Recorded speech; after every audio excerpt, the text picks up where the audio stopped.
Olá, gente fina, sejam todos bem-vindos ao canal Hidreto. Eu sou o professor João Batista e hoje a gente vai estar trabalhando o assunto dentro da química, a parte das reações, um assunto fundamental para qualquer estudante de química. Para muitas pessoas, quando a gente fala em reação química, lembra logo de algo bastante explosivo, algo bastante visual, pirotécnico, né? Colorido, liberação de grande quantidade de energia, e que na verdade esses são exemplos claros e reais de reações químicas. Mas as reações, elas não estão presentes apenas no laboratório, não são possíveis realizar apenas por um cientista. Elas estão em todos os lugares e acontecem a todos os momentos, né? Desde a nossa casa, nossa residência, como também nosso próprio organismo. O nosso próprio organismo ele é uma máquina perfeita de transformação da matéria. E aqui a gente pode visualizar com alguns exemplos, né, a queima do papel, a produção de energia no Sol, que é a partir da fusão do gás hidrogênio, a absorção do gás oxigênio, a preparação para um café, você dissolver um comprimido efervescente. Então, tudo isso são exemplos de reações químicas que estão presentes no nosso dia a dia. E o que seria uma reação química? A gente pode dizer que é uma transformação ou um fenômeno quando a natureza ou a sua composição, né, da matéria ela é alterada. O que isso quer dizer? Se você vai ter substâncias iniciais, essa substância vai ter determinadas características, algumas aparências físicas, né? Ela pode ser colorida, ela pode aparecer um brilho metálico, ela, né, pode estar no estado sólido, líquido, gasoso. O que vai acontecer com essas substâncias iniciais? Elas vão ser quebradas, elas vão ser desmontadas. Seus átomos vão ter uma nova combinação. A gente pode imaginar, por exemplo, quando você está lá numa festa, né? Está lá no forrozinho, e aí eu tenho alguns casais dançando, né? Eu vou ter uma combinação inicial, seria as substâncias, né, iniciais. E aí eles resolvem, por algum motivo, trocar de parceiros, vai formar novos casais. Então, basicamente é isso que acontece na reação química. Eu tenho as substâncias iniciais, seus átomos vão passar por uma nova reorganização e aí vai gerar novas moléculas, novos compostos iônicos, ou seja, novas substâncias vão ser formadas com características tanto físicas como químicas totalmente diferentes daquelas que deram origem. Uma coisa muito importante que a gente saiba é diferenciar o que é uma transformação química e o que é uma transformação física. Em suma, são coisas totalmente diferentes. Enquanto que na transformação química a gente sempre vai observar a formação de uma nova substância. Por exemplo, quando você queima o papel, eu vou ter cinzas, produção de gases, e observo a liberação de energia na forma do fogo, né? Que é energia na forma de calor e luz. Já numa transformação física, a substância só vai mudar de estado. Por exemplo, se você pegar na água um bloco de gelo e colocar em cima da sua pia e esperar um tempo, a água vai sair do estado sólido para o estado líquido. Você observa que mudou o estado e que a substância se apresenta, mas não deixa de ser água. Nas reações químicas, as substâncias iniciais são chamadas de reagentes. Essas substâncias vão passar por um processo de transformação, ou seja, vai acontecer uma reação, uma recombinação dos átomos e vai gerar substâncias finais, que essas substâncias são chamadas de produtos. A gente pode pegar, por exemplo, a palha de aço. Quando você tira ela de dentro da embalagem, a palha de aço ela apresenta um brilho metálico, característico.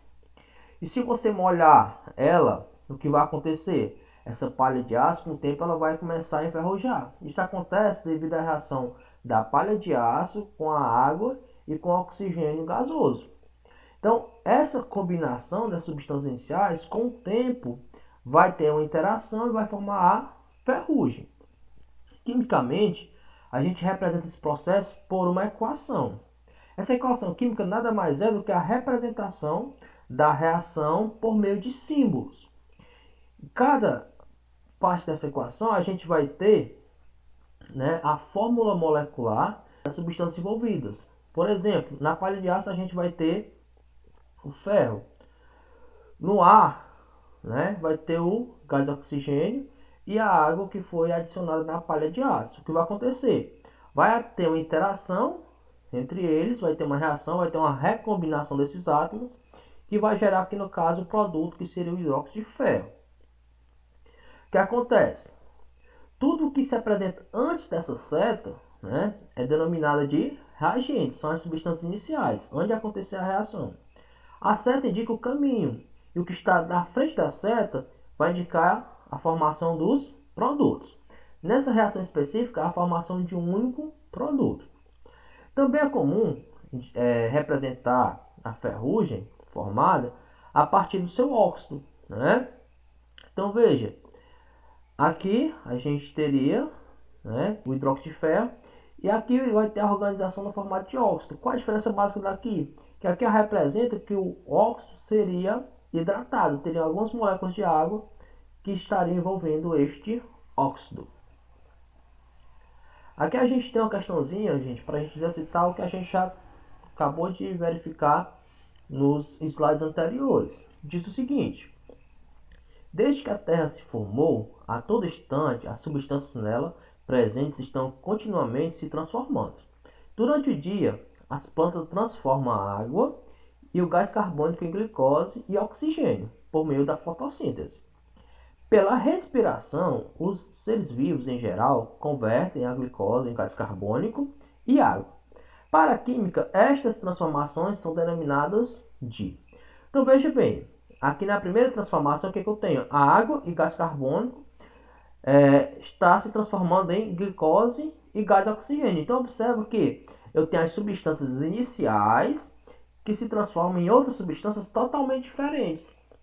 E aqui no segundo processo, há uma conversão, ou seja, a transformação da glicose em gás carbônico e água. Então veja, aqui eu tenho a reagente e aqui eu tenho os produtos que são substâncias totalmente diferentes das substâncias iniciais que deram origem. Então quando eu tenho esse tipo de processo, eu vou ter o quê? Vou ter uma reação química. Lembra? Reação química ou transformação ou fenômeno químico acontece quando eu tenho substâncias iniciais.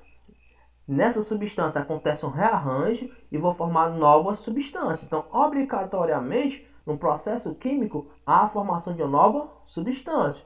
Então, não poderia ser o item A, por quê? Porque no caso, aqui não aconteceu a mudança de estado das substâncias, sim a formação de novas substâncias. Questão de número 2.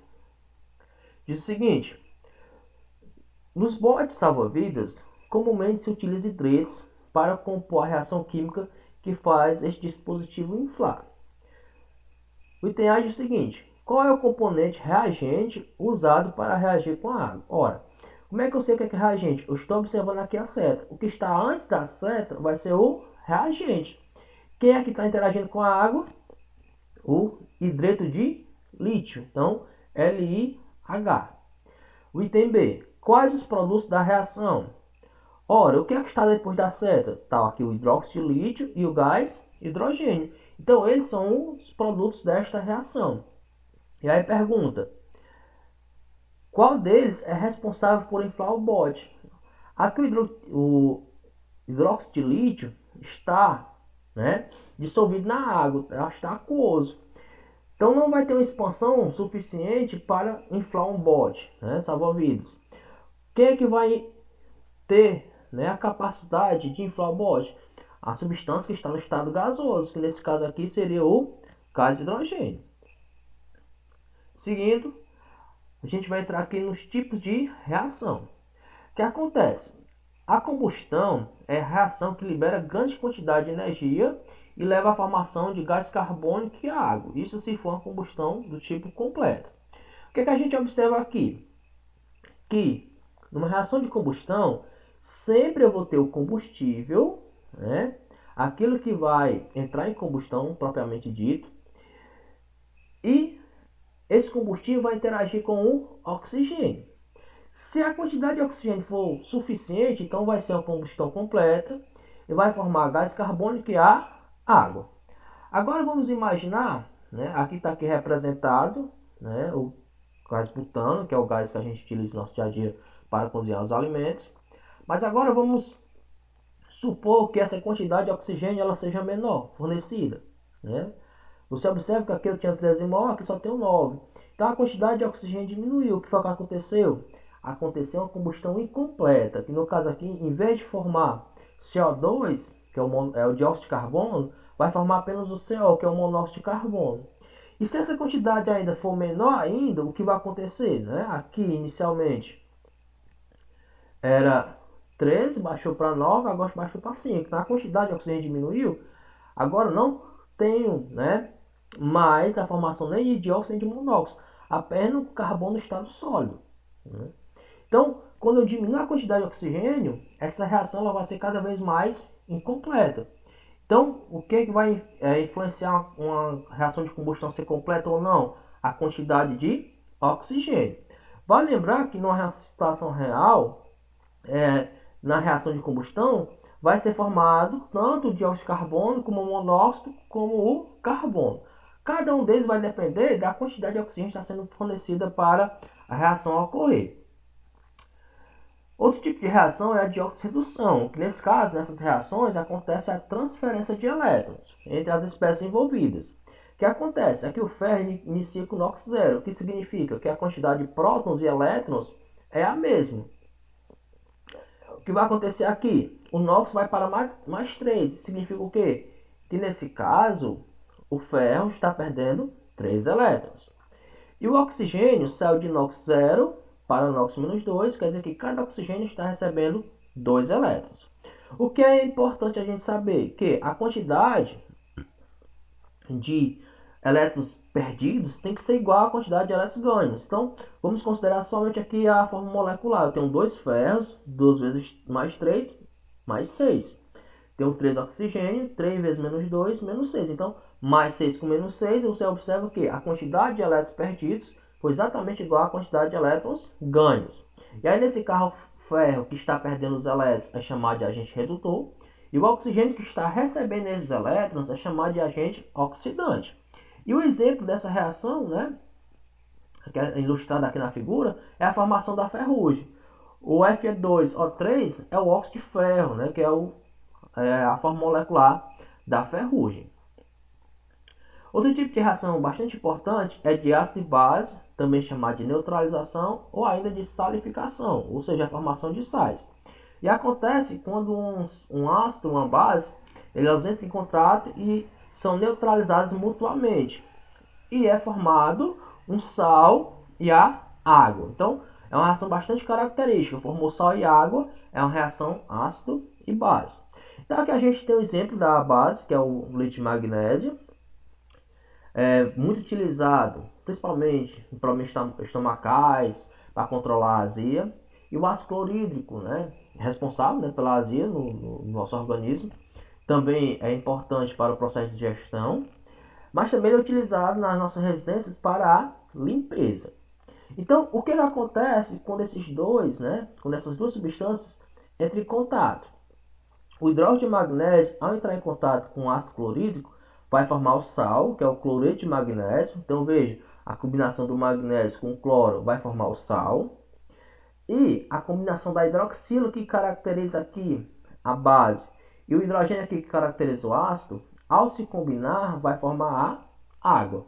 Então, aqui é um exemplo claro de reação de ácido e base. A reação de precipitação é aquela em que há a formação de uma substância no estado sólido e este é insolúvel no meio racional. Isso quer dizer que ele é insolúvel no solvente que está sendo utilizado naquela reação específica. A gente tem aqui um exemplo de quando o chumbo, né, reage com o iodeto de potássio e vai formar aqui o iodeto de chumbo. E observe que aqui está no estado sólido. Então aqui é a indicação que houve a formação de precipitado. Outra maneira de representar a formação de precipitado é quando eu represento com essa setazinha aqui apontada para baixo. Então observe aqui na imagem que inicialmente as duas soluções eram incolores. E aí quando elas entram em contato, o que vai acontecer? Quando o chumbo entra em contato com o iodo, vai formar aqui o iodeto de chumbo. Esse precipitado aqui de coloração amarela. É importante a gente saber que o precipitado não necessariamente ela tem que ficar aqui no fundo do recipiente, e sim, né, que possa também ficar aqui suspenso na solução. O que é importante que essa substância formada, este produto, ele seja insolúvel no solvente. A reação de síntese ou composição acontece quando dois ou mais reagentes entram em contato entre si e há combinação para formar um único produto. A gente aqui tem como exemplo a reação da água, em que eu tenho os gases hidrogênio e oxigênio reagindo entre si para formar um único produto, que no caso é a água. Então, quando eu tenho dois ou mais reagentes se transformando em um único produto, eu tenho uma reação chamada de síntese ou composição. A reação contrária é a de análise ou decomposição, em que um único reagente ele se quebra e se transforma em dois ou mais produtos. E aqui a gente tem a decomposição da amônia, em que eu tenho aqui como reagente apenas a amônia, NH3, formando dois reagentes, gás nitrogênio e gás hidrogênio. Eu quero só aqui retomar aqui, para a gente lembrar da reação. O que é que acontece aqui durante essa reação? Durante essa reação, você observa que inicialmente os hidrogênios estavam ligados ao nitrogênio na amônia. O que vai acontecer agora? Nos produtos, cada nitrogênio vai estar ligado entre si e cada hidrogênio vai estar ligado entre si. Você observa que a organização dos átomos nos reagentes vai ser diferente na organização dos átomos nos produtos. As características físicas e químicas aqui da amônia é totalmente diferente das características físicas e químicas aqui no nitrogênio e do gás hidrogênio. Então é isso que é uma reação química, só para a gente dar aquela recapitulada.